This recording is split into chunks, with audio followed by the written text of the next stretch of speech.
Salut à tous et bienvenue sur ce nouveau podcast, c'est Tony et comme vous le savez, c'est toujours un grand plaisir pour moi de vous retrouver pour démarrer cette nouvelle semaine ensemble. Pour tous ceux qui ne me connaîtraient pas et qui me découvriraient aujourd'hui avec ce podcast, je suis lotisseur, marchand de biens, investisseur et je vis de mes investissements depuis 2018. J'ai écrit un livre qui s'appelle Riche de liberté, dans lequel je vous explique comment réussir à atteindre votre indépendance financière grâce à la division foncière, en faisant des divisions de terrain, des détachements de parcelles, des lotissements. La promesse, c'est d'arriver chaque année à dégager au minimum 50 000 € de marge pour pouvoir en vivre, pour pouvoir lâcher son boulot, quitter son patron et passer un peu plus de temps à faire ce qui compte vraiment pour vous. Le livre, il est dispo sur notre site www.abinvest.net/boutique ou alors sur mon Instagram @unevie-de-liberté, c'est là où je suis le plus présent. Vous cliquez sur le lien dans la bio et il y a vraiment tout. Vous verrez, il y a même des stories travaux où on voit la division foncière en action, on voit des pelleteuses creuser. Ça donne. Et chaque semaine, on se retrouve dans ce podcast qui, lui, s'appelle aussi Une vie de liberté et dans lequel on explore tous les chemins qui nous mènent à plus de liberté, justement. Que ce soit dans les poches, on parle d'indépendance financière, on parle de finances personnelles, mais aussi et surtout dans la tête, parce que voilà, si on est libre dans les poches mais pas dans la tête, c'est quand même pas terrible. Je voudrais commencer ce podcast, comme je le fais chaque semaine, en remerciant tous les gens qui m'ont mis un petit mot suite au podcast de la semaine dernière. Vous êtes nombreux. Un grand merci à Philippe, Maxime, Nadège, Tristan, Jérôme, Manu, Candice, Adriane, Antoine, Jimmy, Sander, Xavier, Delphine, Maxime, Joe, Xavier, Sam, Nathalie, Olivier, Vincent, David, Fabienne, Cyril, Ben, Christophe, Sonia, Sandra et Luc. Merci infiniment à vous tous pour tous vos messages suite au podcast de la semaine dernière. Ça me fait très très plaisir. Et on va faire le petit point réseaux sociaux et chaîne de diffusion du podcast. On est 557 sur YouTube. On avance, on s'approche doucement des 1000, j'aime bien dire ça. On est passé de l'autre côté en tout cas, de l'autre côté de la moitié. On est 374 sur SoundCloud et 138 sur Apple Podcast. Alors il y a eu beaucoup de notes 5 étoiles cette semaine, merci vraiment à tous.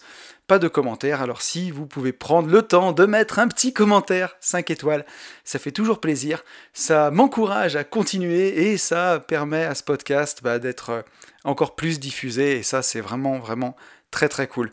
Un grand merci à ceux qui prennent le temps de liker les épisodes, qui prennent le temps de les partager, de mettre un commentaire. Merci infiniment à vous, je le dirai jamais assez mais c'est vous qui faites vivre le podcast. Et ça fait vraiment plaisir. Et ça fait vraiment du bien. Avant de faire le retour sur le podcast de la semaine dernière, je voudrais en profiter pour vous souhaiter un joyeux Noël à tous, puisque ce podcast sortira le lundi 21 décembre. Donc voilà, passez une bonne semaine. Profitez de votre famille, de vos proches, surtout avec cette petite année 2020 assez compliquée quand même, dirons-nous. Donc voilà, profitez de cette période pour vous retrouver, pour être en famille, et aussi pour faire des plans. Parce que moi j'ai toujours aimé les fêtes de fin d'année justement parce que on va démarrer une nouvelle année, il va y avoir plein de nouvelles choses et il faut au maximum en profiter pour faire des plans. Moi chaque année, j'allais dire je me souviens, mais je vais encore le faire cette année, c'est là où je remets tout à plat quoi. Que ce soit le patrimoine, que ce soit les projets pour l'année d'après, pour les 3-4 ans qui arrivent, je fais mes plans, j'élabore mes plans machiavéliques. Et je trouve que c'est vraiment le bon moment pour le faire. J'avais fait un podcast d'ailleurs sur comment faire son plan, comment faire un tableau de rêve aussi, donc je pense que si jamais ça vous branche en tout cas, c'est une bonne période pour les réécouter.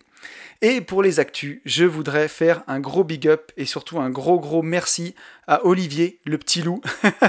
Je cite son commentaire un peu plus tard. Olivier, c'est un fidèle auditeur du podcast d'Une vie de liberté. C'est aussi un fidèle auditeur des Gentlemen Investisseurs. Et justement, par rapport au podcast de la semaine dernière, le livre préféré de Yann, un de ses livres préférés, c'était Money Boss de Laurent Chenot. Et moi, je lui ai dit que j'avais jamais lu ce bouquin. Et donc, Olivier me l'a offert.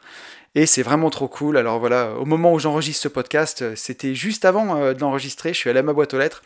J'avais reçu le livre, il m'avait dit qu'il allait me l'offrir, et voilà, et donc merci beaucoup à toi, ça me touche énormément, et voilà, Quand j'ai commencé à faire ce podcast, ça fait maintenant plus d'une année, je pensais pas qu'il y aurait toutes ces belles choses derrière, que ce soit ma rencontre avec Yann, que ce soit les J'irai investir chez vous qu'on fait donc sur mon autre podcast, sur les Gentlemen Investisseurs, que ce soit voilà, tous vos retours, tout l'amour, parce qu'il faut appeler les choses par leur nom, tout l'amour que vous me donnez, ça me fait vraiment très plaisir, c'est génial.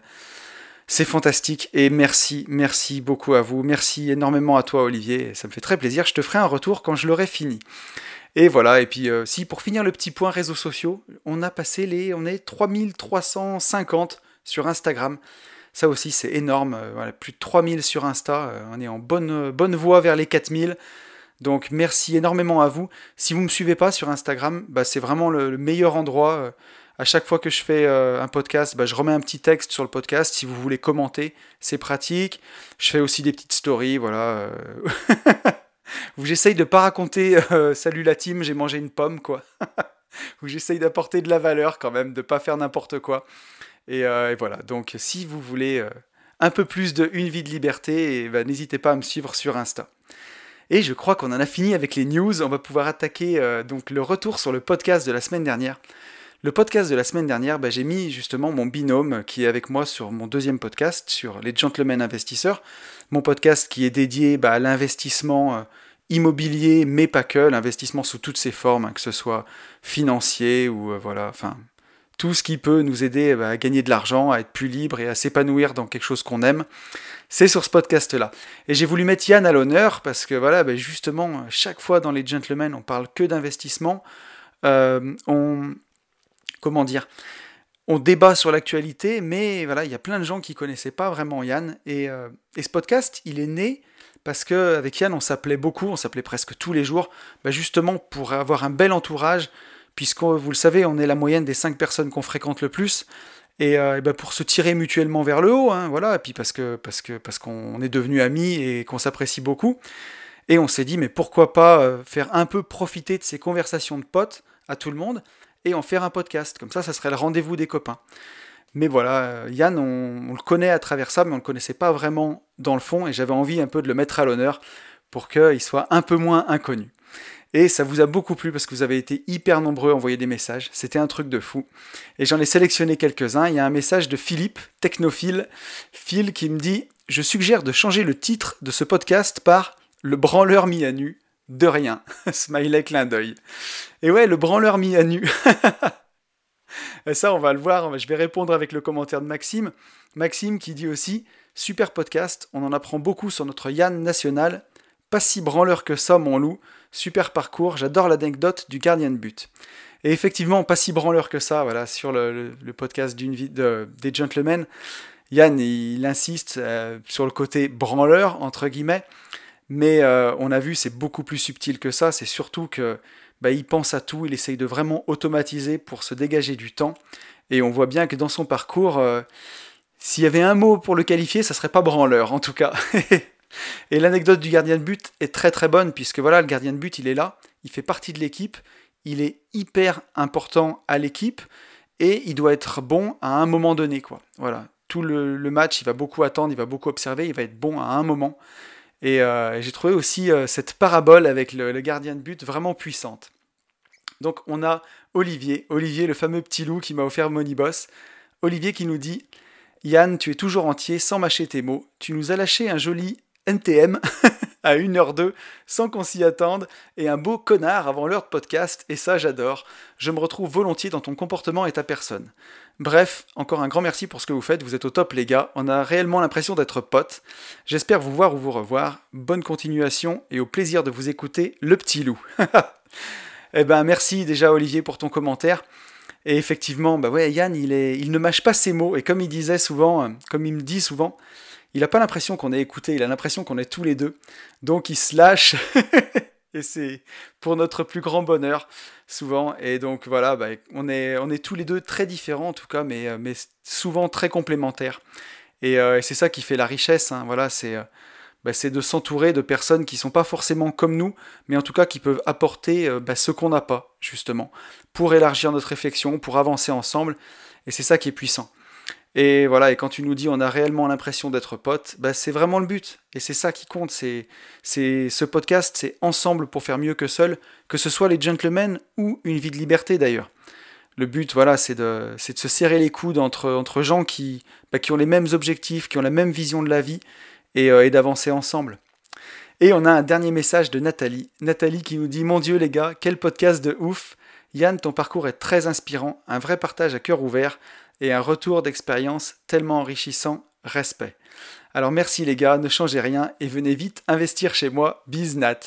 Alors c'est un petit clin d'œil parce que Nat, on devrait bientôt aller faire un J'irai investir chez vous. Et ça c'est vraiment très très cool. Et ouais, Nat qui nous dit un vrai partage à cœur ouvert. Et je pense que c'est ce que vous avez tous ressenti dans ce podcast justement, c'est que Yann s'est vraiment livré. Voilà, c'était sur le ton de la confidence. Et justement, c'est vraiment intéressant de voir que qu'il y a derrière, j'ai pas envie de dire son personnage parce qu'il est authentique, c'est vraiment pas le mot personnage, mais en tout cas voilà, derrière sa personne et ce qu'il dévoile dans les Gentlemen Investisseurs, il y a énormément de travail, il y a énormément de valeur, d'authenticité, et je trouve que c'est ce qui a vraiment transpiré derrière ce podcast. Et voilà, une bise mon Yann, ça m'a fait super plaisir de faire cet épisode avec toi. Et maintenant qu'on a terminé le retour sur le podcast de la semaine dernière, je vous propose de passer au sujet de cette semaine. Et ce sujet de la semaine, ça va être un truc qui va, je pense, aider beaucoup de personnes, ou en tout cas qui touche beaucoup de personnes, c'est comment faire quand notre entourage ne nous comprend pas. Et oui, ça c'est compliqué. Ça c'est compliqué. Et pourquoi j'ai eu envie de parler de ça ? Parce que, alors c'est de la semaine dernière, dans le podcast, j'ai lu un message de Victorien. Victorien qui m'a fait un message suite au podcast sur Benjamin Franklin, Comment devenir riche, un podcast qui a eu beaucoup de succès, qui vous a beaucoup plu, sur la gestion des finances personnelles. Et j'avais déjà lu son message à Victorien, mais je lui ai répondu rapidement. Mais ça m'a vraiment inspiré tout cet épisode, parce que c'est hyper important. Je le vois avec Une vie de liberté. Je suis beaucoup écouté par des investisseurs, puisque ce podcast, il s'adresse à tous ceux qui veulent devenir libres. Et dans le monde dans lequel on vit, forcément que la liberté, elle est dans la tête, mais elle passe aussi par ce qu'on a dans les poches.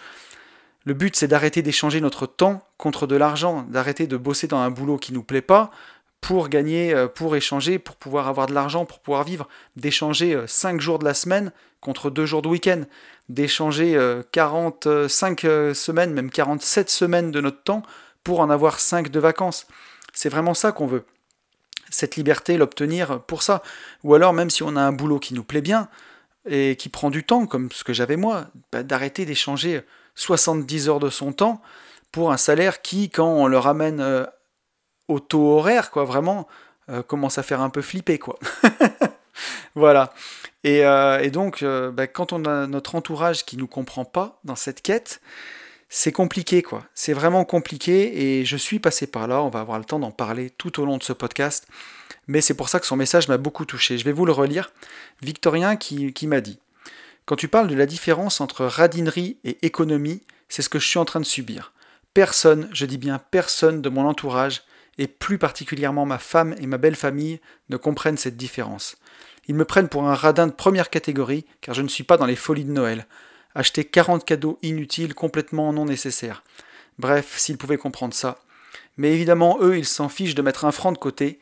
Ils se contentent de leur rat race et de tout dépenser leur salaire de misère mensuel. » Je fais une petite pause parce que, voilà, il est violent dans ses propos, mais ça traduit à quel point ça le touche, quoi. Et voilà, il me dit « Bref, c'est une guerre de position, ils ne voient pas la vie comme je la vois, ne comprennent pas la résultante de l'addition de toutes ces petites dépenses inutiles sur une année, et me prennent pour un fou. » Ben ouais, on le voit bien au ton du message de Victorien. Victorien qui m'a posté ce message sur YouTube, je tiens à le dire, c'est pas un message privé, c'est pour ça aussi que je me permets de le lire. Voilà, un message public pour crier un peu. Il y a un mélange de colère dans ce message, un mélange aussi un peu de désespoir, quoi. Ils voient pas la vie comme je la vois, ils comprennent pas, quoi. Ils me prennent pour un fou, et on sent une impasse. Et voilà, et donc c'est ce qui m'a vraiment donné envie de faire ce podcast, pour essayer de voir s'il n'y a pas des solutions quand on est dans une situation pareille. Comment est-ce qu'on peut faire pour s'en sortir ? Et ça a fait écho chez moi à une période quand j'étais plus jeune, quand je suis sorti d'études, après mon école d'ingénieur. Donc j'ai terminé en 2005, si je dis pas de bêtises. Parfois j'ai un peu du mal avec les dates. J'allais fêter mes 24 ans quand j'ai terminé. Et je sentais déjà un peu la carotte de la rat race, hein. À l'époque, j'ai beaucoup aimé mes études d'ingénieur, j'ai beaucoup aimé ce que j'y ai appris. Par contre, les boulots qu'il y avait à faire derrière ne me passionnaient absolument pas. Et je devais le sentir, hein, j'ai voulu aller prendre un peu d'air avant de rentrer dans le monde du travail. Je voyais vraiment ça comme une punition, hein. Et d'ailleurs, c'est un peu comme ça que je l'ai vécu, on va pas se mentir. Et c'est aussi pour ça que j'ai voulu quitter la rat race, avoir des revenus passifs pour remplacer mon salaire, pouvoir faire un métier qui me plaît, pouvoir vivre de mon patrimoine pour avoir plus de temps, parce que justement, le salariat, c'était clairement pas fait pour moi. Travailler après mon diplôme d'ingénieur, je travaillais dans une usine au début, donc tout ça n'était pas fait pour moi, et il fallait que je trouve une solution. Et on voit bien que même avant d'y aller, c'était déjà compliqué, quoi. Et donc, au sortir de mes études, je suis allé habiter 1 an à Glasgow. Et avant, je faisais de la boxe, et une fois à Glasgow, je me suis découvert une passion pour la musculation, à l'époque. Mais alors, ça a été la passion, la folie, la folie amoureuse. Là-bas, j'avais pas mal de temps, du coup, j'étais très libre et je me sentais très bien, je m'en souviens. Et je m'entraînais en muscu 5 fois par semaine, je me suis mis dans l'alimentation, je faisais très attention. Donc j'ai vraiment découvert une passion pour la musculation, pour l'alimentation, pour la nutrition. Voilà, je trouvais ça vraiment génial. Et en fait, quand je suis retourné en France et que j'ai trouvé du travail, cette passion pour la muscu s'est un peu transformée en obsession, parce que voilà, ce que je faisais au boulot ne me plaisait pas. Et à l'époque, je n'avais pas de notion de toute cette indépendance financière, de tout ça, de tout ce monde-là, qu'on pouvait, voilà, si on faisait les bons choix, si on avançait, si on se battait, qu'on pouvait réussir à vivre de son patrimoine. J'avais 25 ans, à l'époque, on remonte, on était en 2006, 2007, il n'y avait pas YouTube, il n'y avait pas tous les groupes Facebook, il n'y avait pas toutes ces formations, il n'y avait pas tous ces livres sur l'immobilier, il n'y avait rien du tout. J'étais livré à moi-même là-dessus, donc j'étais même pas intéressé par ça, mais voilà, je me disais, en gros, hein, j'ai une vie de merde, mon boulot me plaît pas, mais au moins j'ai la muscu. Je sais que tous les soirs, je vais rentrer chez moi à 5 heures, je vais pouvoir m'entraîner, je vais pouvoir me faire plaisir, et je vais pouvoir pratiquer cette passion. Alors certes, c'était un peu triste, parce que j'avais 26 ans, et j'étais déjà résigné à me dire, voilà, je vais me taper 40 ans de boulot que j'aime pas, quoi. Mais en tout cas, j'avais cette passion de la muscu qui m'aidait. Et j'étais tellement passionné, tellement enthousiaste, que j'avais envie de convaincre tout le monde, quoi, autour de moi, que le sport c'était bien, que la muscu c'était génial, qu'il fallait s'entraîner 5 fois par semaine, même si ça, avec une vie de famille par exemple, c'est pas tout à fait compatible. Mais j'étais dans mon truc et j'étais hyper enthousiaste. Ça me faisait du bien. Et autour de moi, c'était la guerre, quoi. C'était la guerre parce que ça me prenait du temps, ça prenait du temps le soir, c'était pas compris avec ma copine de l'époque, c'était pas compris à cette époque-là, pas compris du tout. Avec ma famille, par exemple, quand j'étais invité à manger en famille, sur l'alimentation, c'était la guerre parce que ça allait pas. Et je me souviens qu'à l'époque, mes proches ne comprenaient pas du tout mes choix, quoi. C'était hyper compliqué. Alors certes, j'avoue, avec le recul, puis j'étais jeune. Quand on est jeune, on est vraiment passionné, et j'étais assez extrême là-dedans, mais je me souviens à quel point c'était incompris, quoi, cette passion. Et d'ailleurs, cette passion, je l'ai gardée pendant très longtemps, j'ai assoupli un petit peu avec le temps, hein. Aujourd'hui, je m'entraîne 3 fois par semaine. Pour l'alimentation, je suis un peu plus souple, mais voilà, et donc du coup, ça passe forcément mieux. Mais il y a des fois où, quand c'est une passion pour l'immobilier, par exemple, ou qu'on a envie de quitter la rat race, c'est compliqué d'assouplir les choses. On a envie d'aller au bout des choses, on a envie d'être à fond. Et justement, plusieurs années après, quand j'ai voulu quitter la rat race, j'ai découvert ce monde-là de l'indépendance financière. J'ai commencé par les finances personnelles, en fait, hein. J'ai d'abord lu le livre d'Olivier Seban, Tout le monde mérite d'être riche. Après, j'ai lu Robert Kiyosaki, j'ai lu Père riche, Père pauvre. Et je me suis rendu compte qu'en fait, voilà, j'avais mangé la pilule rouge, quoi. J'ai vu l'envers du décor, le piège de la rat race, de prendre des crédits, de s'endetter, d'acheter toujours une plus grosse voiture, dès qu'on a une augmentation, adapter son niveau de vie à ce qu'on vient de gagner, et ainsi de suite, et ainsi de suite, et ainsi de suite. Donc j'avais envie de prêcher la bonne parole partout autour de moi. J'arrêtais pas de parler de finances personnelles, d'économie, parce que je trouvais ça passionnant. Et quand j'ai découvert qu'on pouvait vivre de l'immobilier, mais j'arrêtais pas d'en parler. À l'époque, je me souviens même que j'avais lu La semaine de 4 heures de Tim Ferriss. J'avais vu qu'on pouvait vivre en écrivant des e-books, en les vendant par exemple. Je voyais les débuts du e-commerce, de toutes ces choses-là. Je trouvais ça passionnant et j'en parlais partout autour de moi. Et la seule chose que je récoltais à l'époque, c'était si c'était facile, tout le monde le ferait. Aussi t'es un radin, tu vas peut-être mourir demain, pourquoi tu remplis tes comptes en banque, ça sert à rien. On peut pas vivre de l'immobilier, ça j'en ai eu plein. J'ai eu aussi, quand j'ai fait mon premier immeuble à l'époque, qu'est-ce que tu t'emmerdes avec des locataires, tu gagnes bien ta vie, qu'est-ce que tu te fais chier avec ça, et ainsi de suite. Et moi j'avais envie de convaincre les gens, de leur montrer que c'est moi qui avais raison, que c'était possible, que si on se bougeait, si on avançait, si on continuait d'enchaîner, que c'était possible de réussir. Et voilà, et en fait je me retrouvais exactement dans la même situation que quelques années avant, dans la muscu, quand j'expliquais à tout le monde qu'il fallait manger sain, qu'il fallait s'entraîner, que c'était chouette, qu'on se sentait mieux dans sa peau, et ainsi de suite. Voilà, et je me heurtais à des murs en fait. Et je me souviens qu'à cette époque, j'ai compris que même si c'est difficile, il fallait être un peu plus subtil que ça. Il fallait pas en parler comme ça, il fallait pas débattre, il fallait pas aller au front comme ça, que peut-être qu'en étant plus discret, qu'en disant rien, et qu'en montrant les résultats, ça marchait peut-être mieux. Et on va le développer tout au long de ce podcast, là, c'est une longue introduction, mais tout ça pour dire que c'est un petit peu ce que j'ai fait à cette époque.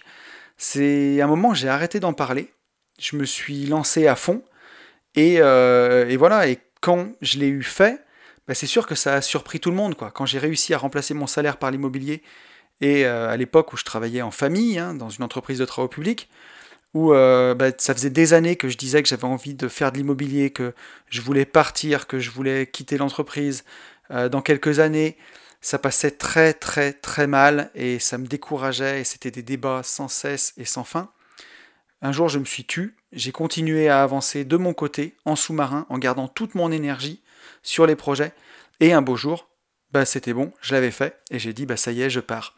Et certes, ça a été un choc, mais aujourd'hui, quelques années après ça, la réaction de mes proches, c'est simplement de me dire « Mais t'as trop bien fait, t'as eu trop raison, t'as été courageux, t'as bien fait, c'est toi qui avais raison. » Et à l'époque où j'essayais de les convaincre que c'était ça que je voulais pour moi, que c'était ça qui était bien, que c'était important de mettre de côté, que c'était important d'investir, je recevais que des fins de non-recevoir, que des critiques, et je me suis tu, je l'ai fait, et aujourd'hui que je l'ai fait, mes mêmes proches de l'époque me disent au contraire que j'ai trop bien fait, que j'ai eu raison d'être courageux, que j'ai eu raison d'aller au bout.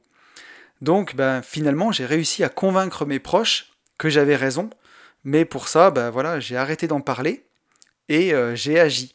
Et c'est ce qu'on va décortiquer tout au long de ce podcast.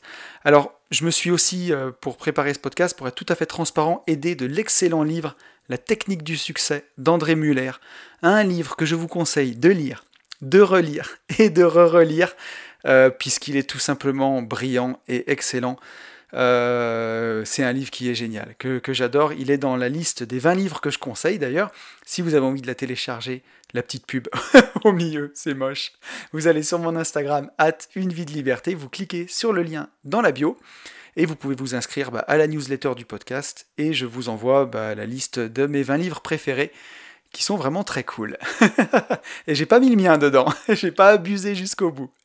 Donc on peut démarrer vraiment, après cette longue introduction, avec le gros du podcast. Donc pourquoi est-ce que nos proches ne nous comprennent pas ? Pourquoi ? Voilà, c'est la question qu'on peut se poser, la première. Nous on a trouvé l'illumination, alors que ce soit moi dans la muscu par exemple, ou Victorien dans son envie de quitter la rat race, il a trouvé un but, il a trouvé un sens à son existence, il sait ce qu'il veut faire et là où il veut aller, et les gens qui l'aiment le plus, ils le comprennent pas. Mais pourquoi ? Déjà, quand c'est des choses comme ça, que ce soit par exemple l'indépendance financière, ou alors la muscu, comme moi je la pratiquais, 5 fois par semaine avec l'alimentation, on va se comporter comme 1% de la population. Donc c'est tout à fait normal qu'on ne soit pas compris. comment voulez-vous que les gens vous comprennent et vous trouvent normal si vous faites quelque chose que seulement 1% des gens va faire? Il y a mon pote Rudy Koya dans son excellent podcast Leadercast, qui avait fait un podcast sur la moyenne, et il montrait que voilà, la moyenne des gens, c'est pas 50%, c'est 67% des gens qui fait exactement la même chose que tous les autres, qui attendent que les entre guillemets leaders ou des gens aient donné l'impulsion pour aller moutonner et faire exactement la même chose que les autres. Donc voilà, clairement, quand on se comporte comme seulement 1% des gens, on ne peut être vu que comme un extraterrestre. Donc la première chose, c'est d'avoir, et on en reparlera tout à l'heure, mais juste un petit peu d'indulgence pour eux, parce que pour les gens qui ne nous comprennent pas, quelque part c'est juste normal. On va se mettre à faire des choix qui engagent, des choix qui sont importants. Là on parle de finances, pour l'exemple de Victorien, qui se met à faire des économies, qui veut faire grossir justement sa boule de neige pour un jour pouvoir quitter la rat race, pour pouvoir arrêter de travailler. Et Dieu sait que quand on commence, pour atteindre les 100 000 premiers euros, c'est très long, c'est très difficile. Après, ça va beaucoup plus vite, mais au début, c'est difficile et c'est long. Et c'est là où il faut vraiment pas lâcher, parce que plus ça va, plus ça devient facile. Mais au départ, c'est compliqué. Et donc, voilà, on fait un choix que très peu de personnes font. Donc, c'est totalement normal que nos proches nous voient comme un extraterrestre. Ensuite, la deuxième chose, pourquoi nos proches ne nous comprennent pas, c'est que on n'est que le miroir des autres. Et souvent, on dit d'ailleurs qu'on ne peut voir en l'autre que ce qu'on a en nous. Donc, on renvoie aux gens une image d'eux-mêmes, clairement. Alors, imaginez-vous quand ça parle physique, par exemple, physique, le corps, si vous avez décidé de faire de la muscu pour devenir plus musclé, pour perdre du poids, par exemple, les gens en face de vous, ça leur renvoie le fait qu'eux, ils se laissent peut-être un peu aller, par exemple. Et quand ça parle d'argent, c'est sûrement encore pire. Quand vous expliquez aux gens en face de vous qui gagnent peut-être 1500 ou 2000 euros que vous voulez remplacer votre salaire par de l'immobilier et en faire votre passion, en faire un métier passion et gagner de l'argent et gagner du cash, c'est dur pour eux. C'est dur parce que ça leur ramène l'image peut-être de leur propre inaction, ou peut-être même simplement le fait que vous ayez décidé de prendre votre vie en main et d'avoir une existence qui en vaut la peine. Voilà, pour les gens en face, c'est difficile. Surtout par exemple si c'est vos parents, qu'ils ont fait un métier qu'ils n'aimaient pas pendant des années et des années, et vous, ils vous voient, vous avez 25 ans de moins qu'eux, vous êtes en train de prendre votre vie en main, de dire merde, et de faire ce que eux n'ont pas fait, pour eux ça peut être super dur. Donc voilà, c'est pour ça aussi que c'est compliqué, c'est pour ça qu'ils ne vous comprennent pas. Il y a une autre chose, c'est que les gens détestent le changement. Ils détestent ça, ça leur fait peur.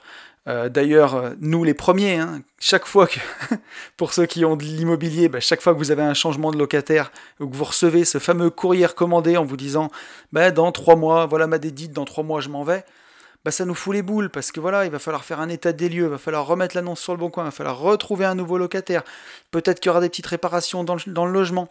C'est du changement, et on déteste ça, et voilà. Et c'est très très dur d'embrasser le changement et d'aimer ça, même si c'est important de le faire.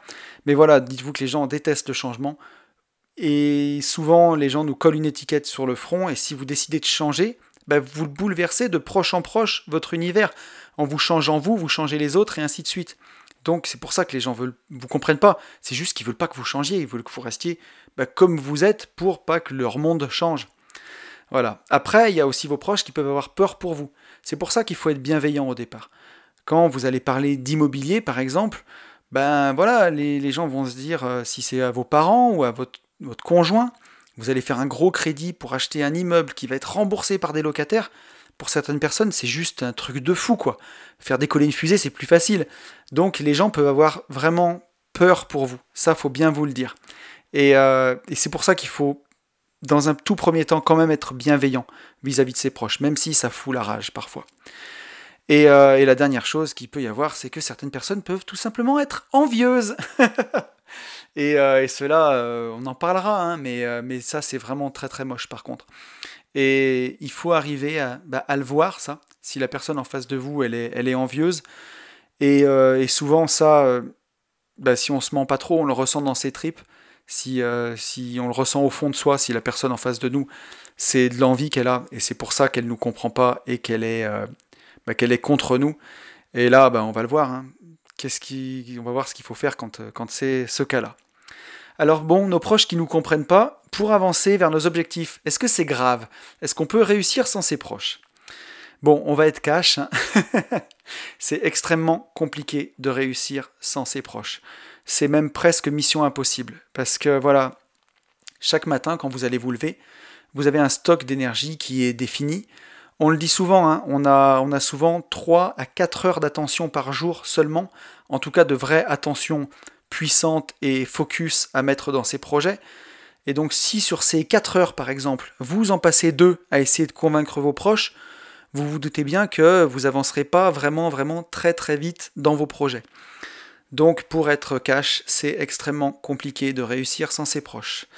Et en tout cas sans son entourage immédiat qui est avec soi. Et s'il est contre vous, c'est encore pire, quoi. Donc ne vous inquiétez pas, on va voir au long de ce podcast comment arriver quand même à ses fins. Donc voilà, alors la première chose, si vos proches c'est des envieux, en tout cas comme on l'a vu tout à l'heure, la seule chose à faire c'est les rayer de la carte. Il n'y a pas 50 solutions. Si c'est des copains, des amis, des connaissances, c'est assez facile de se séparer de gens comme ça. Si c'est un frère, une sœur, un père, une mère, s'ils sont très présents, c'est vraiment difficile. Mais si votre père ou votre mère est envieuse de vous, dites-vous bien que c'est un comportement qui n'est pas sain. Et si vous habitez loin, tant mieux. Hein, voilà, les avoir peut-être une fois par semaine au téléphone, parler de la pluie et du beau temps, ça suffira. Ou une fois par mois, je ne sais pas quelles sont vos relations. Mais en tout cas, voilà, si vous avez des proches qui sont dans votre entourage quotidien, qui sont envieux de vous, il vaut mieux les rayer de la carte. Si c'est votre conjoint, là c'est vraiment très problématique parce que voilà, quand on est en couple, le but c'est d'être complémentaire, c'est d'être une équipe, c'est d'avancer ensemble. S'il y a une compétition dans le couple, et Dieu sait que c'est de plus en plus présent en ce moment, enfin dans notre ère moderne, de faire la compétition entre les hommes et les femmes. On le voit bien avec constamment, même dans les médias, on oppose les hommes et les femmes en permanence, et ça peut aller jusqu'à contaminer le couple. Si vous êtes en compète dans votre couple, c'est vraiment pas bon, c'est vraiment pas comme ça qu'on avance. On avance main dans la main, on avance en équipe. Donc si votre conjoint est envieux, malheureusement, il faudra peut-être prendre une décision radicale, parce que ça va être vraiment très très compliqué. Ensuite, après, quel est le risque en fait d'avoir un entourage qui ne nous comprend pas? Donc là, on a rayé les envieux de la carte, il va nous rester notre entourage qui a peur pour nous, notre entourage qui ne nous comprend pas, parce qu'on agit comme seulement 1% de la population. Mais le plus gros risque qui peut nous arriver, si on a un entourage comme ça et qui ne nous soutient pas et qu'on continue d'en parler, c'est de finir par se trouver des excuses en fait. Des excuses pour ne pas atteindre nos objectifs, pour ne pas réaliser nos rêves. Et c'est ça qui est le plus dur. Voilà, on peut se dire, si on fait rien, quoi, parce que notre entourage ne nous soutient pas, on arrête, et 10 ans après, on dira, j'avais pas ma compagne avec moi, ma compagne ne me soutenait pas. Ou on dira, j'étais mal entouré, voilà, mes parents me soutenaient pas. Ou alors, j'avais des enfants, j'ai pas pu. Je voulais pas créer de conflit dans ma famille, donc je l'ai pas fait, et ainsi de suite. Et le plus gros souci qui nous guette, quoi, le plus gros problème qu'il peut y avoir, justement, quand notre entourage ne nous comprend pas, c'est justement ça, quoi. C'est qu'au final, ils finissent par nous contaminer et qu'on se trouve des excuses pour ne l'avoir pas fait.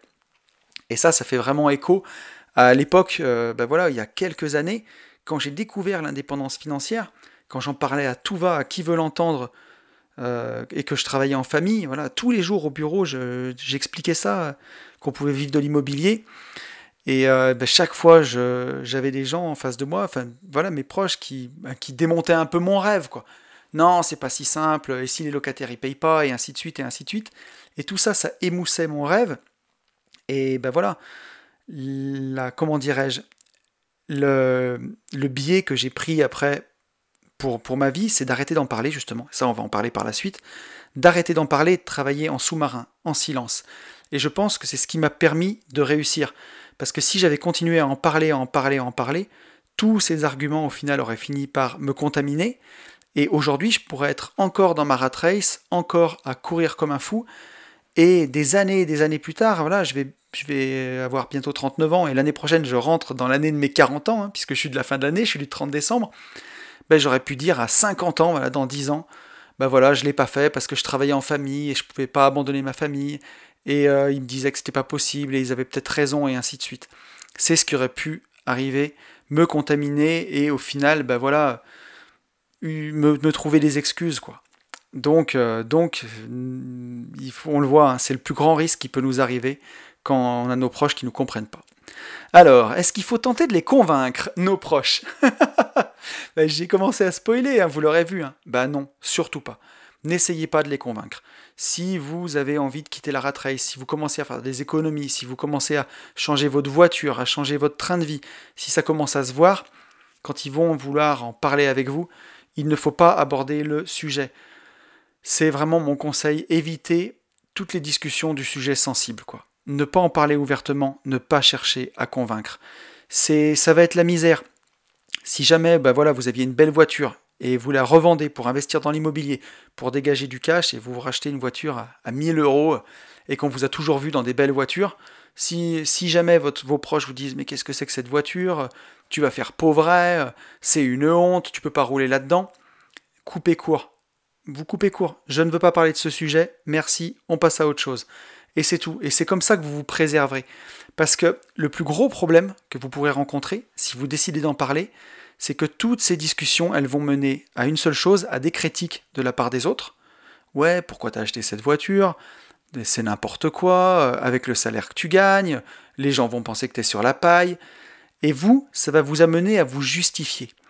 Et le plus gros problème qui pourrait arriver, c'est qu'à un moment, vous pourriez lâcher des paroles du style, dans cet exemple-là par exemple, et oui, je le sais, de toute façon, je suis un nul, en allant à fond dans l'ironie. De toute façon, je suis un nul, de toute façon, je suis un radin, et t'as raison. Pour aller dans l'extrême inverse et de l'autre, pour contrer ses arguments, aller vraiment à l'opposé.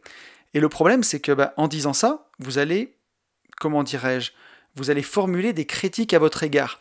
Et ça, c'est interdit, il ne faut vraiment pas le faire. Il ne faut jamais se critiquer, que ce soit en pensée. Donc ça, c'est très dur, hein, de faire taire cette petite voix. Il faut beaucoup de temps pour y arriver. La petite voix qu'on a dans la tête qui va nous critiquer, qui va dire qu'on est nul, que c'est pas pour nous, et ainsi de suite. Il faut beaucoup de temps et beaucoup d'entraînement pour faire taire cette sorte de radio-critique là. Donc ça, c'est la première chose à faire. Hein. Surtout, ne jamais vous critiquer dans votre tête. Soyez votre propre meilleur ami. Hein. Ne soyez pas un juge avec vous. Ça, Don Miguel Ruiz dans les 4 accords Toltec en parle énormément.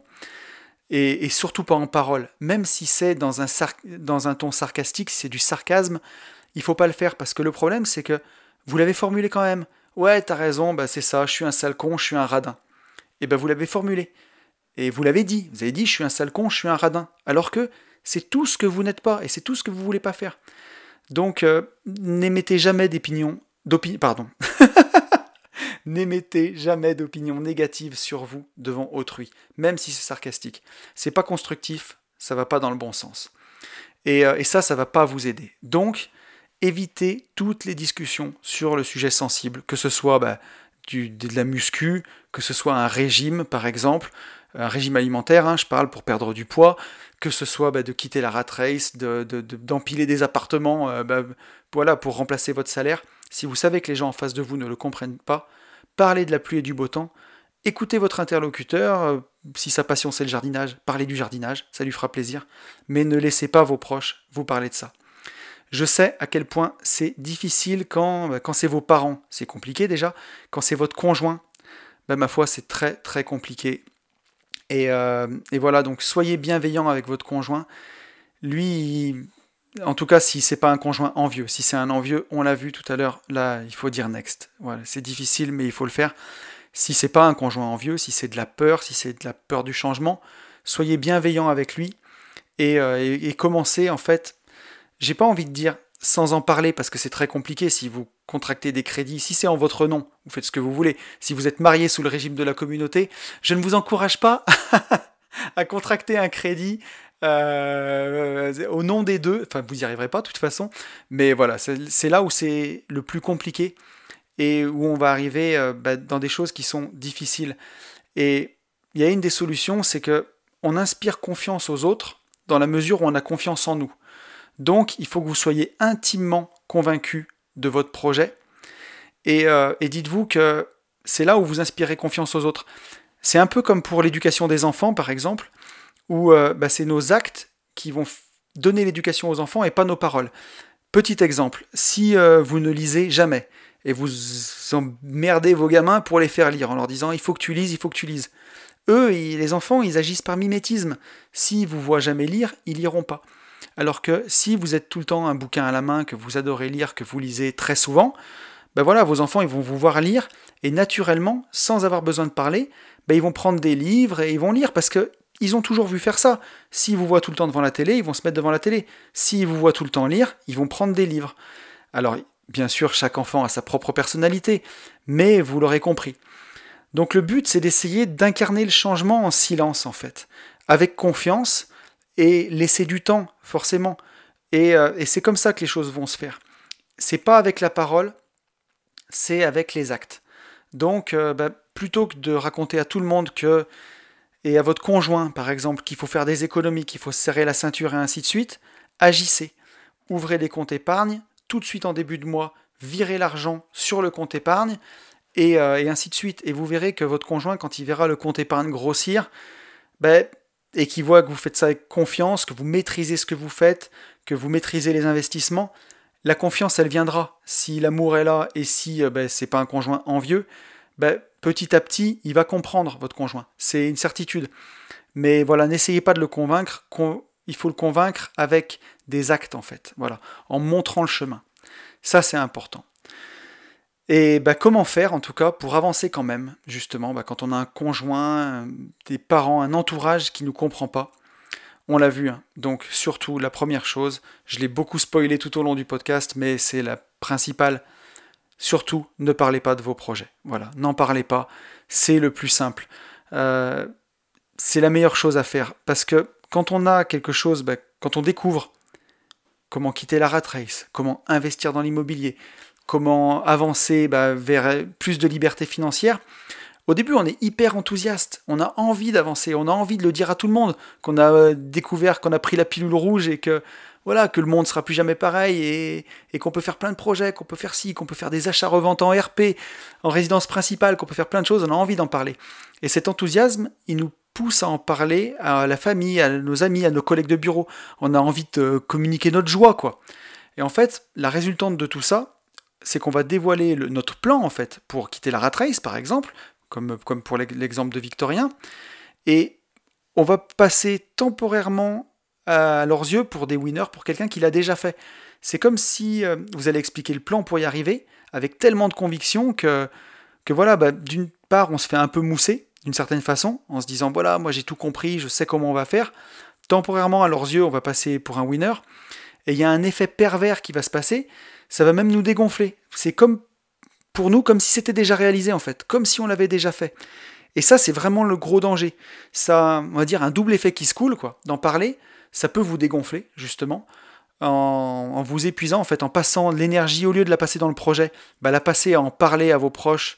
On va prendre un exemple, mais si vous avez découvert que, vous pouvez avoir 1000 € de cash flow en achetant un immeuble de rapport, le fait d'en parler, vous allez passer aux yeux des autres pour quelqu'un qui a trouvé la martingale, ça va peut-être même déclencher des jalousies ou des choses comme ça. Ça va vous faire mousser temporairement en montrant que vous avez réfléchi, mais d'un autre côté, d'en parler, ça va vous dégonfler. Ça va un petit peu dégonfler votre vigueur et tout ça. Et en plus de le faire, il faut bien réfléchir si on n'est pas en train d'essayer de satisfaire un besoin de reconnaissance. Et ça, c'est très très important aussi. C'est peut-être le signe justement d'un manque de confiance dans le projet quand on a besoin d'en parler comme ça. C'est aussi peut-être pour être rassuré. Et ça, vous l'avez vu, ça peut pas marcher. Si on a besoin de parler de notre projet aux autres pour être rassuré, alors que justement, on a envie de leur montrer que nous, on a raison, là, il y a deux choses qui sont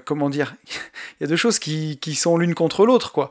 Non seulement nous, on a envie d'expliquer à nos proches qu'on a raison et qu'on a trouvé le truc, et en même temps, on voudrait qu'ils nous rassurent, alors qu'on est en train de leur expliquer que eux n'ont pas tout compris. Donc là, c'est vraiment, vraiment pas bon. On l'a dit tout à l'heure, on inspire confiance aux autres dans la mesure où on a confiance en nous. Donc il faut que vous soyez intimement convaincus de votre projet, et que si vous en parlez autour de vos proches, c'est pour les tenir au courant de ce que vous faites, mais pas ni pour satisfaire un besoin de reconnaissance, ni pour être rassuré. Et ça, c'est vraiment, vraiment important, quoi. Donc ça, faut vraiment aussi l'avoir en tête. Voilà, donc il faut pas non plus en parler, parce que si l'autre il nous croit pas, s'il pense que c'est pas possible, bah, ça peut aussi nous décourager. Ça, c'est évident, et c'est ce qui se passe pour Victorien, par exemple. Parce qu'en mettant en doute notre projet, bah, ça nous incite à douter. Et si on veut réussir, on ne doit pas douter. On ne doit pas permettre aux autres de douter. Donc le meilleur moyen, bah, c'est tout simplement de ne pas en parler. Et ça, faut bien vous le dire, moi je l'ai même vécu à une époque, hein, mais même un simple petit sourire en coin, bah, ça peut faire beaucoup de mal. Et ça, c'est un exemple que redonnait André Muller dans son livre, mais moi, c'est des choses que j'ai vécues. Bah vous dévoilez votre plan pour quitter la rat race. Ouais, je vais acheter un immeuble de rapport. Là, j'aurai 1000 euros de cash flow. Au bout de 7 ans, je vais l'arbitrer. Je vais gagner 100 000 euros. Les 100 000 euros, je vais en mettre la moitié en bourse. Je vais mettre l'autre moitié pour acheter un terrain. Et avec ce terrain, et là, vous avez l'autre en face de vous qui vous fait un petit sourire en coin, quoi. Et si c'est quelqu'un qui compte pour vous, mais ça peut vous détruire. Alors que votre plan, là, il est super bon, hein. Celui que je viens de dire, il est top, hein, de plan. Mais ben, forcément, il faut se mettre à la place des gens. Parler de ça, c'est tellement abstrait pour les gens, et ça peut vous faire passer pour un vantard. Donc, tout ce que vous pourrez recevoir, c'est un petit sourire en coin. Alors que parfois, ben voilà, comme on dit, hein, réussir en silence et laisser le succès se charger de faire du bruit, ben, c'est un petit peu ça, quoi. Voilà. Et ensuite, il faut bien vous dire aussi que si vous en parlez, c'est un biais normal humain, que si vous parlez de votre projet à quelqu'un, ben, comme c'est pas son idée, toute personne à qui vous allez en parler, elle aura tendance à voir que les mauvais côtés, parce que justement, elle n'en est pas l'auteur, tout simplement. Et alors ça, je vais vous dire, mais c'est quelque chose que je vois tout le temps.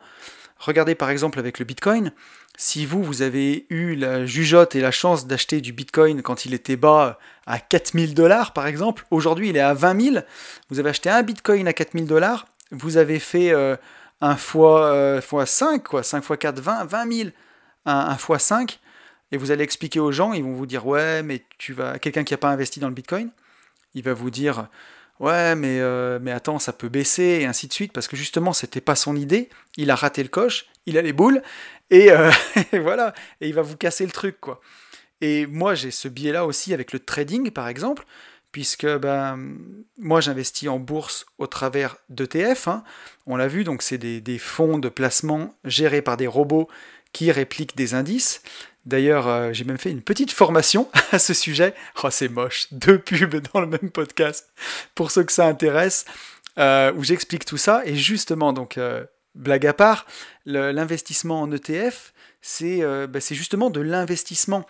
Voilà, on va investir dans les meilleures entreprises du monde et on a un horizon de placement long terme, c'est de l'investissement. Et moi, par exemple, je ne fais pas de trading, et quand j'ai quelqu'un qui m'explique qui fait du trading et qui performe en trading, pour moi, j'ai l'impression que c'est juste quelqu'un qui a de la chance, quoi. Et voilà, il a beaucoup de chance. Il n'y a pas vraiment de talent là derrière, c'est surtout de la chance. Et donc, j'ai ce biais-là, mais peut-être aussi tout simplement parce que le trading, j'y comprends pas grand-chose, et que je suis pas justement un expert en trading. Si j'étais très bon, j'aurais peut-être une autre vision des choses. Et donc, le gars qui a envie de faire du trading, qui se passionne de ça, c'est sûr que s'il vient en parler avec moi, je vais pas lui dire « Vas-y, fonce, bonhomme, t'as raison ». Je vais lui donner plein de contre-exemples et ainsi de suite. Donc, je suis pas la meilleure personne si vous avez envie de parler de trading. En tout cas, je suis très ouvert, hein, mais à la discussion, et ça sera toujours avec grande bienveillance. Mais voilà, c'est pas trop mon truc. Et donc c'est pour ça qu'il faut faire attention quand on a un projet, quand on a quelque chose qui est important pour soi, de pas en parler non plus à tout va. Et si c'est le trading votre truc, devenez un expert dans le trading, entraînez-vous sur des comptes de démo, prenez la confiance, et votre succès se chargera du bruit. Voilà, tout simplement. Si vous avez des résultats exceptionnels en trading, moi par exemple j'aurais juste à la fermer, quoi. Concrètement. Donc voilà, je pense que l'exemple était parlant. Donc on l'a vu tout à l'heure, hein, c'est très dur de ne pas parler de son projet, parce que la pression intérieure qu'on a au fond de nous, que crée ce projet, justement, elle nous pousse à en parler. Et la seule façon de se libérer de cette pression, c'est d'agir. Et ça, André Muller, dans ce livre qui est exceptionnel, hein, dans la technique du succès, c'est ce qu'il nous dit. Quand on a envie d'en parler, la seule façon, c'est d'agir. Et pour cela, il faut commencer même un tout petit peu. Voilà. Même un tout petit peu. Juste mettre un premier pas dans le projet. Si vous avez cette pression, vous avez envie d'en parler, commencez, mettez un premier pas tout de suite, même si c'est pas grand-chose. Si vous avez envie de parler d'un IDR à 1000 euros de cash flow que vous avez envie de visiter, première chose, prenez votre téléphone, appelez l'agent IMO, allez visiter, plutôt que d'appeler un pote ou votre mère ou je sais pas qui est contre ça, pour lui en parler, pour tenter de le convaincre que ça y est, vous avez trouvé une super affaire. Voilà, appelez votre banquier pour prendre rendez-vous pour le crédit, et ainsi de suite, mais passez votre énergie, l'énergie qui vous donne envie d'en parler, passez-la dans l'action. Et ça, je pense que c'est peut-être un des meilleurs conseils de ce podcast, en tout cas. On l'a dit tout à l'heure, il faut, si on veut avancer quand même, il faut perdre à tout prix cette habitude d'être rassuré. Faites-vous confiance. Quand vous avez une info à aller chercher, allez la chercher auprès de la personne qui a une autorité là-dessus, et pas Tata Suzanne par exemple. On va prendre un autre exemple, mais si vous avez un locataire qui ne vous paye pas, plutôt que d'aller appeler votre conjoint ou un membre de votre famille autour de vous pour lui demander quoi faire, et il ne manquera pas de vous dire « tu vois, je te l'avais bien dit », appelez plutôt Quentin Vautret, par exemple, qui a écrit un super bouquin sur la gestion locative et qui a un super groupe de gestion locative.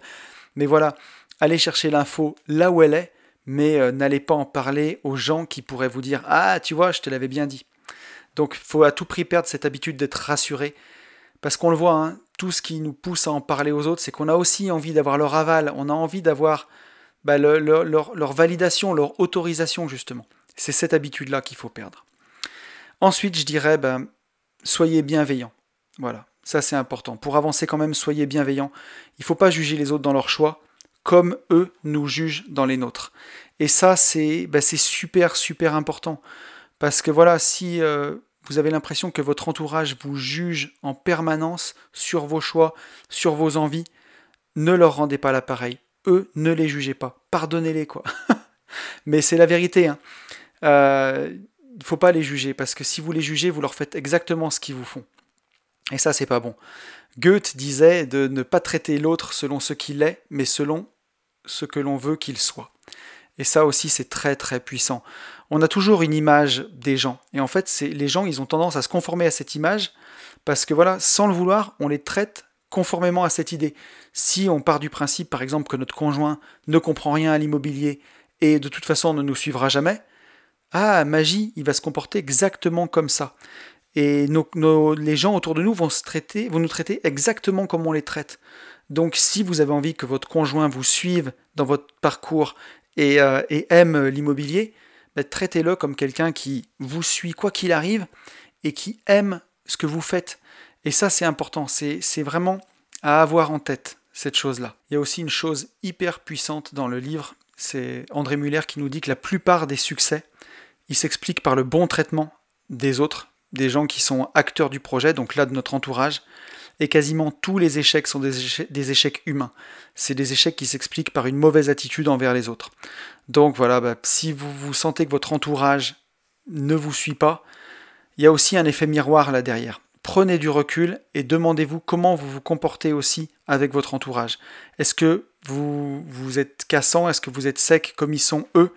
Donc si, quand vous les sentez secs et cassants, vous leur renvoyez autre chose que exactement la même attitude, vous serez l'instigateur du changement et vous pourrez les aider. Après, il y a plusieurs petits tips qui peuvent vous aider, que je vais énumérer là aussi, mais vous pouvez essayer de vous mettre à la place de l'autre, essayer de voir les choses de son point de vue. Si c'est votre conjoint qui vous met des bâtons dans les roues, vous avez l'impression, ou votre famille qui ne vous comprend pas, essayez de vous mettre à leur place, essayez de voir ce qu'ils ressentent, essayez de voir si c'est de l'envie qu'ils ont, auquel cas on a vu, ça sera next, ou si c'est tout simplement qu'ils ont peur pour vous, essayez de voir les choses de leur fenêtre. Si par exemple vos parents ont toujours été salariés, ont toujours vécu juste avec une seule source de revenus qui était leur salaire, peut-être qu'ils ont tout simplement hyper peur pour vous, et peut-être qu'ils ont besoin d'être rassurés. Donc là, la solution, ça sera tout simplement d'être serein, d'être calme, d'avoir confiance en vous et d'inspirer la confiance. Et là, plutôt que d'aller au front, au combat et d'essayer de les convaincre, vous allez voir que leurs craintes, elles vont s'apaiser parce que ce qu'ils ont besoin, c'est d'être rassurés. Donc vous allez les rassurer. Donc ça, c'est aussi un bon tips, de se mettre à la place de l'autre. Après, dans les autres tips, il y a prenez l'habitude de ne jamais critiquer personne. Ça c'est le premier accord Toltec, hein, que ta parole soit impeccable, parce que voilà, si vous avez l'impression que tout le monde vous critique, c'est peut-être aussi parce que vous avez aussi l'habitude, vous, d'être critique dans vos propos. Euh, Quelqu'un qui ne critique jamais personne, qui a jamais de méchants mots pour les gens, en général, c'est des gens qui sont très peu critiqués. On n'ose pas critiquer ces gens-là parce que eux ne critiquent personne. Donc là, il y a peut-être quelque chose à creuser là-dedans aussi, à regarder si vous avez l'habitude de critiquer les gens, même des gens que vous ne connaissez pas ou des gens voilà, je sais pas, n'importe qui, hein, les politiques ou en public en tout cas. Ben voilà. Alors, on a envie de les critiquer quand même, les politiques. Mais vous avez saisi l'idée, quoi.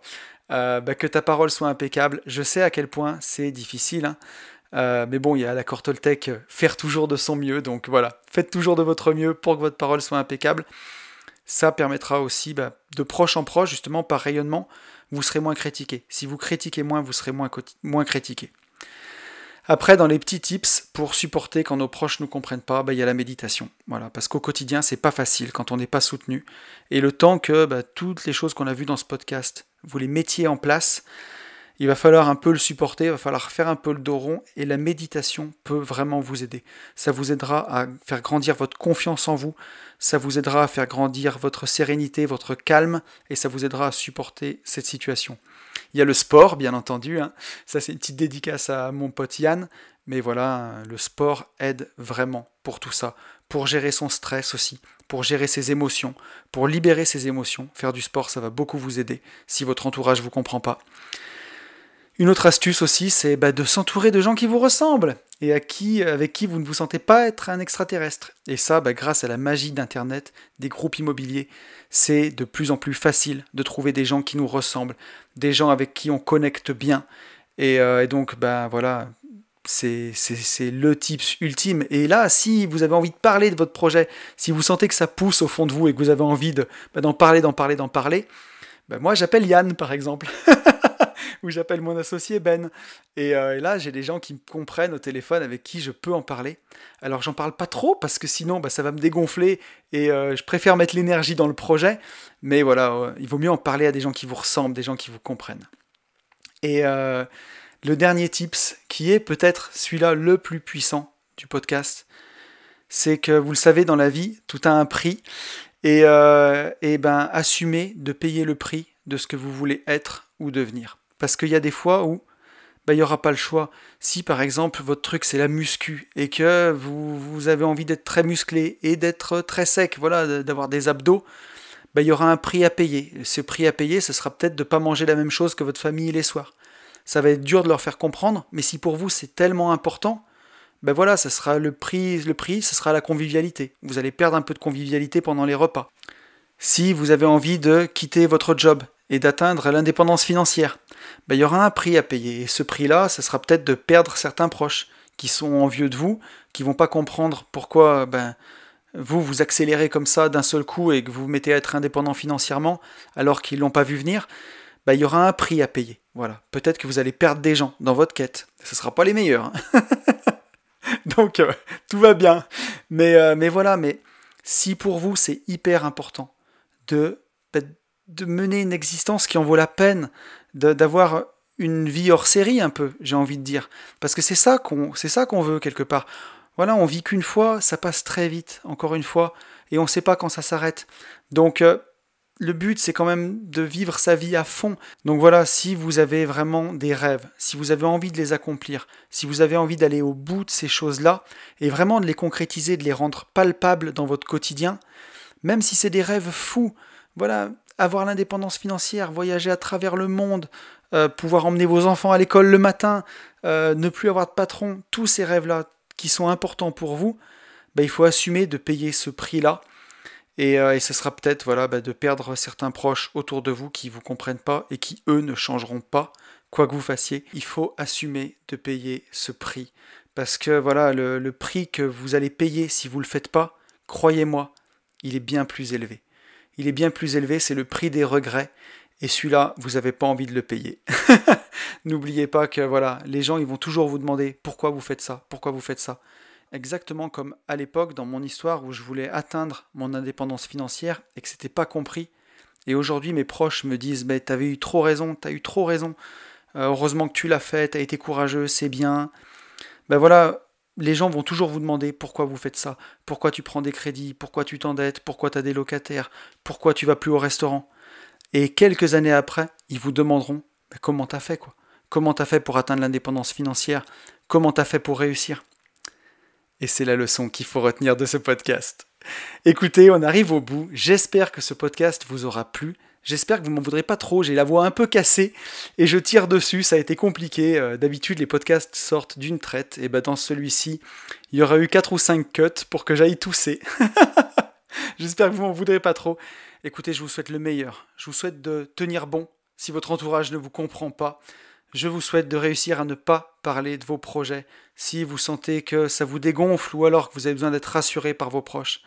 Je vous souhaite vraiment d'arriver à atteindre vos objectifs et d'arriver à vivre vos rêves parce que c'est vraiment ça le plus important. Je vous souhaite le meilleur et vous le savez, je vous souhaite par-dessus tout de vivre libre.